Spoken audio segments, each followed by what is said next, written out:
Hi, I am Sheila Marie D. De La Cruz from BSN 3B.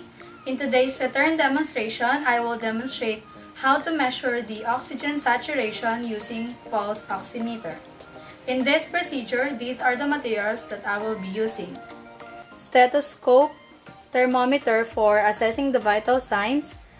This is the improvised pulse oximeter, alcohol pad, and alcohol. Before the procedure, conduct an assessment to the patient. Assess for the patient's overall condition, vital signs, color, and temperature. Ask if the patient has any allergies and if she's taking any medications.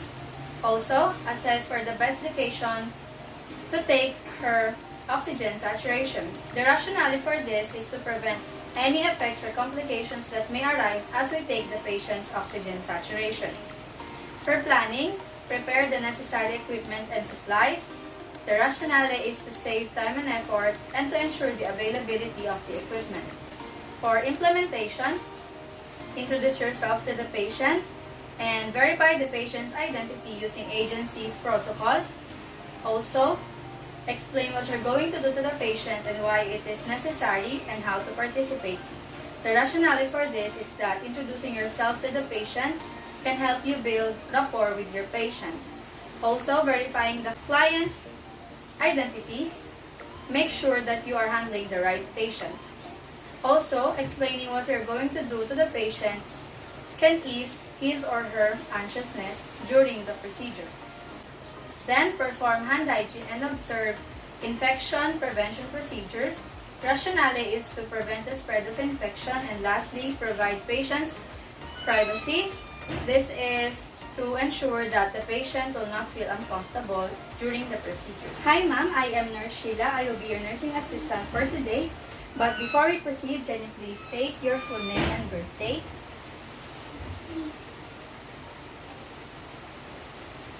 Okay, thank you.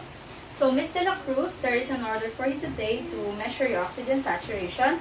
So this procedure is necessary to determine or measure your oxygen saturation level and to help us detect hypoxemia before visible signs develop.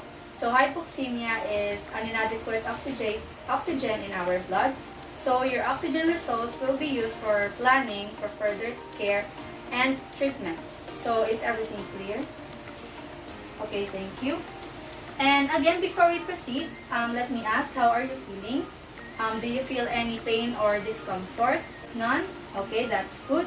How about allergies? Do you have any allergies on foods or medicines or etc.?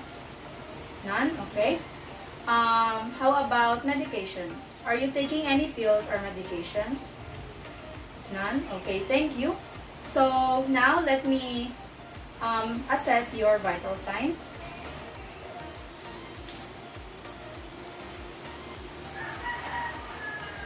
So we're going to check for your temperature.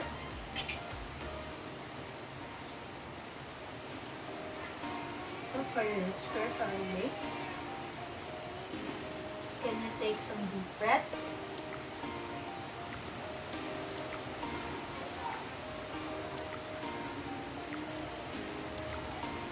Okay. So your temperature is fine and your respiratory rate is normal. So let us now take your oxygen saturation. So the first procedure is to choose a sensor appropriate for the client's size and desired location. If the patient is allergic to adhesive, use a clip or a sensor without adhesive. Avoid using the extremities that have a compromised circulation and the extremities that has infusions or other invasive monitoring. Rationale for this is to prevent pain and discomfort and to ensure the accuracy of the measurement of the oxygen saturation. Then prepare the site. If visibly soiled, clean the site before applying the sensor, and it is also necessary to remove the nail polish of the patient as needed. So I'm going to use an alcohol pad to clean the site. So I am applying the sensor into the index finger. So let it air dry. the next thing to do is to apply the sensor and connect it to the pulse oximeter. Make sure that the LED and photodetector are correctly aligned, that is, opposite to each other on either sides of the finger, toe, nose, or earlobes. Then attach the sensor cable to the connection outlet on the oximeter. So this is my improvised oximeter. So this is the monitor. So let's assume that I am connecting it. Then turn on the machine according to the manufacturer's directions, and you will hear an audible beep sound as a confirmation that the machine is turned on. So now let's apply it to the finger of the patient, and let's wait. Also, you may set up an alarm when using continuous monitoring. And now, to ensure the client's safety, inspect and change the location of an adhesive toe or finger sensor every 4 hours and the spring tension sensor every 2 hours. Also, you may inspect the sensor side tissues for irritation from the adhesive sensors. The rationale for this is that to make sure that the patient will not feel any pain and discomfort.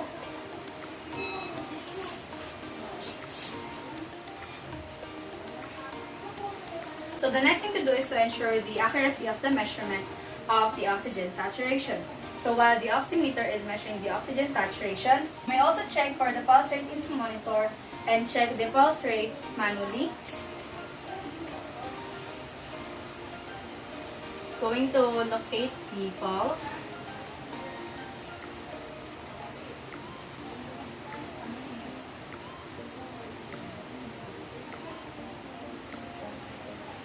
So let's assume that 1 minute has passed and the measurement is accurate. Now for the evaluation, you may compare the oxygen saturation levels to the previous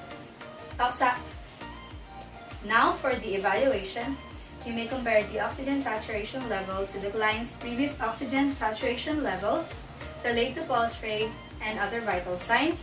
You may also conduct an appropriate follow-up such as notifying the primary care provider, oxygen therapy, or providing breathing treatments. Then for the documentation, document the oxygen saturation and the site at designated intervals, and lastly, document any important observations. So that's it for the pulse oximeter.